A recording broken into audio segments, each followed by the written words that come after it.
I'm Torg, and I'm here to ask you one question, and one question only. Explosions? Explosions. That is the word this build lives by. Today we are going to be diving into the Saboteur Rogue specialization to make a build that is sure to be a blast. Originally, I intended this build to be a pirate with a mixture of melee, bombs, arrows, and staggers, like what it seems BioWare intended. However, in my testing, I discovered what we all already knew. When a build tries to do too many things at once, it ends up doing nothing.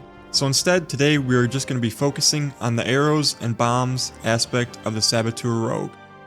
For those of you looking for a close range pirate, don't worry, because this build is still very much staying in the heat of battle while blowing everything up and basically shotgunning them down with an insane bow.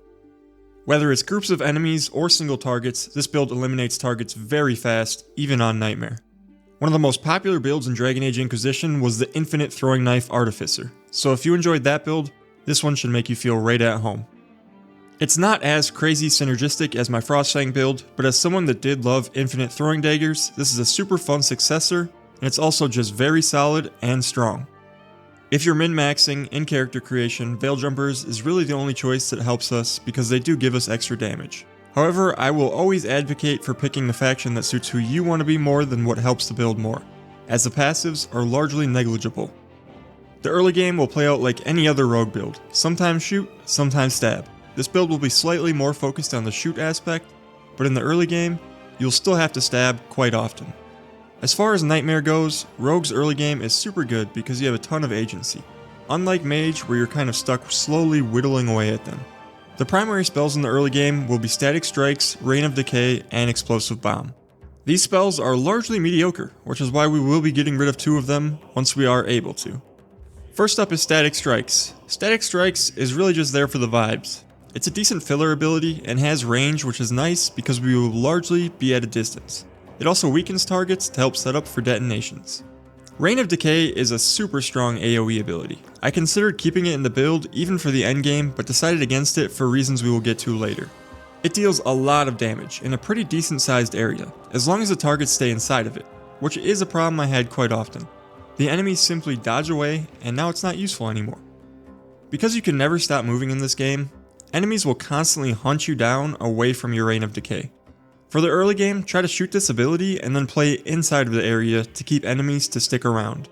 In some fights, this can feel kind of restrictive, and I did not like it, which is one of the reasons it didn't stick around in the endgame build. As another side note, this ability feels pretty wonky to get used to and aim, and I didn't really like that either. But at the end of the day, this ability is actually really strong, and should be your most used ability for the first 30 levels. Lastly, we have Explosive Bomb. Explosive Bomb is another really strong ability. Unfortunately, before it really becomes a powerhouse, we need to get some tool passives for it, which will take some time.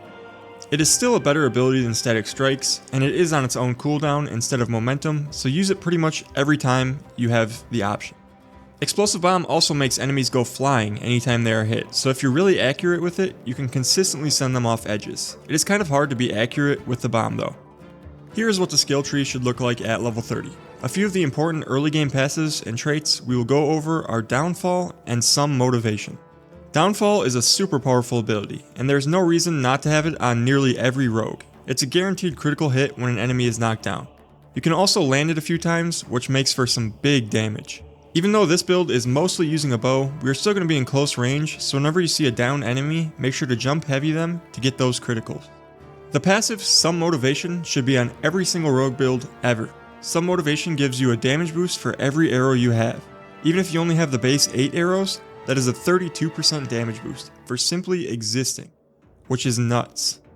However, in this build's case, we eventually have 29 arrows, which makes out for an absurd 116% damage boost. For the early game equipment, I recommend just experimenting and trying out whatever weapons and armors you would like. It's really not possible to make a build cohesive in this game before the level 25 to 30 range, so just grab whatever sounds good or just deals the most damage. After level 20, we get the Saboteur specialization, and one of our new abilities, Fortune's Turret. Soon after, we will also acquire our last ability, Explosive Daggers. Fortune's Turret is immediately going to replace Static Strikes, and our build will finally start coming together. Fortune's Turret is honestly not super good, but we do not need it to be in this build. Most of our damage will come from our other 2 spells. It does just okay damage, but one really nice quality about it is that it can take aggro. It taking aggro gives our ranged build a slight reprieve from being constantly focused down. So with that being said, if you want your turret to live, make sure to put it out of arm's reach of the enemy. Another nice quality is that in combination with the passive Bloodsucker that we get later, this turret provides us with some pretty decent lifesteal, stealing life with every shot it takes. And lastly, we have Explosive Daggers. You'll want to replace Reign of Decay for this one. This will be our new primary ability. Similarly to 1000 Cuts in my Frostfang build, we'll pretty much use this ability on cooldown, abuse being invulnerable and deal a lot of damage. Many of the passives are set up in a way to make this ability as strong as possible. The reason we can pretty much infinitely spam this ability is because it is the only ability we have that uses momentum. The other two abilities are both tools and have cooldowns. Explosive Daggers also sunders, which makes the target take increased damage from all sources. Because we have nearly infinite daggers, this means you can also infinitely apply Sunder. You can use this to combo a ton of detonations and still have plenty left over to keep them sundered, making the enemies take more damage. Lastly, we have our ultimate. Just use the gun. Use Fortune's Fury. If you're picking a Saboteur, at least half the reason has to be that you get to feel like a badass barraging down enemies with your own personal cannon. I also do think this ability is better than Concussive Barrage, and it is another way for you to stay invulnerable for an extended period of time. Try to aim this ability at their weak points to get big damage, and also use it to knock enemies off edges. In this build, I had my ultimate come up very quickly, so don't be afraid to use it every time you get it. With all of this being said, if you don't like using the gun, then use Concussive Barrage. It's still definitely a completely fine option. In the late game, there is only one super important passive to understand, and that is Rolling Momentum. Rolling Momentum provides us with 25 momentum every time we use a tool. This is largely what allows us to have infinite Explosive Daggers. Not only do we have only one momentum based ability, but we also have two tools, feeding us more momentum for it. Explosive Trap is on a super low cooldown, which provides us with momentum very often, and you should also be using your turret every time it comes up. I do want to mention one last thing in regards to passives and this build. There is a significant amount of passives that really come into play when charging your bow and dealing damage to enemy weak points. You can eliminate a lot of enemies very quickly if you're Robin Hood with the bow. The only reason that it's not a focal point of the build is because enemies really do not let you stand still long enough to even have time to charge a bow, let alone also aim it precisely at their heads. You should still be looking for as many opportunities as you can for it, as a couple well-placed arrows can pretty much kill anything. The easiest time to do this is at the start of every engagement. Don't worry about this too much though, because this build is more of a machine gun than a sniper. Our weapons will be Audacity, Aronized Talon, and Grip and Rip. 3 unique weapons, making them super easy to gather. Audacity is, to my knowledge, the highest damaging sword in the game. Because we are not using our sword a ton, when we do use it, why not have it do extreme damage? The downside of the sword is that it uses an arrow for every attack, but we generate arrows so fast that this downside simply does not exist. I have never ran out of arrows with this build. Not only do we have 29, but we also regen them unbelievably fast. Again, the only reason we picked this sword is that it deals the most damage. However, use whatever sword you like in the slot if you find another that you prefer. Audacity really does nothing special besides big damage. Audacity is a unique that is acquired from the quest Cataranda the Storm Rider in Act 2.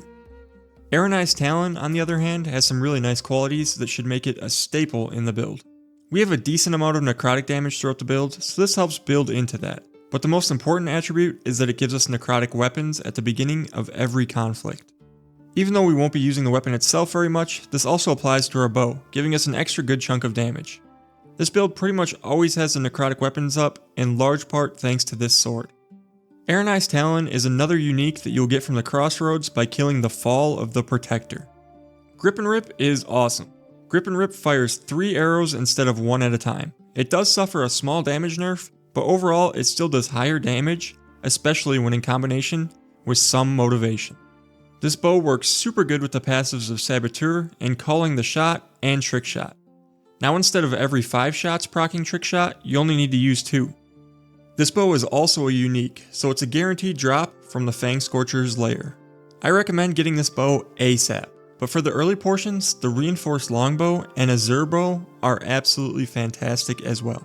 The Azure Bow is actually arguably the better choice. However, Grip and Rip is way too fun not to use. The helmet we're going to use is Karast's Double Hat. The momentum generation and stagger is cool, but I would be lying to you if I said those were why we picked this helmet. 99% of the reason we do it is because of the 30% damage boost we get at the purple level for having all 3 abilities use the same damage type. Because we got rid of Rain of Decay, all of our abilities are physical. The other 1% reason we like this hat is because 25% ability cost refunded is no joke, and it's definitely one of the reasons we can launch explosive daggers like there is no tomorrow. The armor we're going with is the Duelist Coat. Honestly, there really wasn't any perfect armor pieces for this build, but this one did fit pretty nicely. It gives us 4 more arrows, which if you're keeping track at home is also just an extra 16% damage boost from the Some Motivation passive.